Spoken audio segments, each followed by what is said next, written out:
Alright, we've got the main frame built. Next we're going to go ahead and go through Flybarless head setup. We'll go ahead and put this together, and then maybe once I have it assembled we can kind of talk about some of the different options that we have. I know, I guess, by default we'll probably set this head up so that the Jesus bolt either goes in the bottom or middle one. We can adjust that depending on how high up off of the frame we want the head to be. So that's something that we'll take into consideration when we're doing our build. Also, the longer arms are adjustable. There's a couple of options here for how far out we want the balls to be spaced. I want them to be somewhere around 32-34 millimeters away from the head block, so we'll pick an appropriate ball spacing there for that part of it. Now for the swash plate, one thing that I do like is that the outrage swash plate actually comes with either 120 degree offset, or we can do 140 degree ECCPM as well. I think for this particular build I'm going to do the 140 degree setup, so we get more of a 1-to-1 type ratio.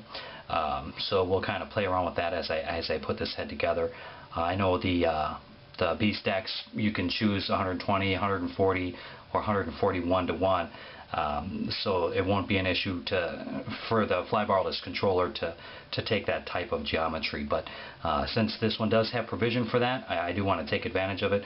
So we're going to set the swash plate up as 140 degrees. So we'll pretty much go through this half of this case, and then we'll do the tail setup last, and then we'll kind of talk about the whole frame assembled together. Alright, thanks for watching.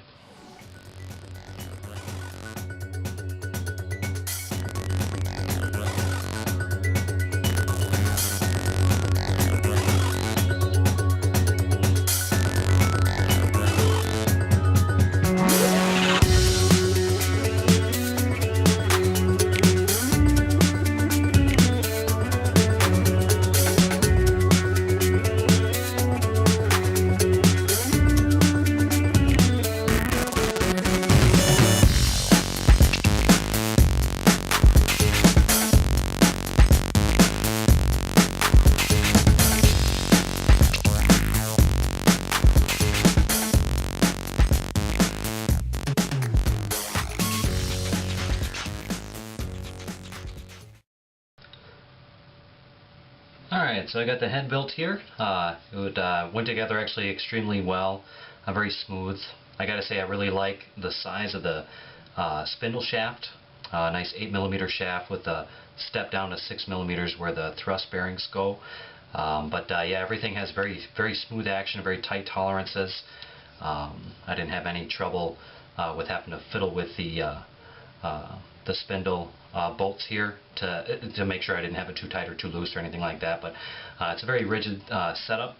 I went ahead and used the middle bolt here, or the Jesus bolt is in the middle hole here, just to bring the head block down about 5mm or so. So for that reason you can see how I have the washout base, or the washout here, the swash follower. It's right up against the head block itself. I did notice that I don't lose any sort of range of motion. The swash plate is able to get all the way up there, and these don't foul on this Jesus bolt or anything like that, which is good. I think that's probably something that they thought of to start with. Right now I've got the balls in the 120 degree location here on the swash plate.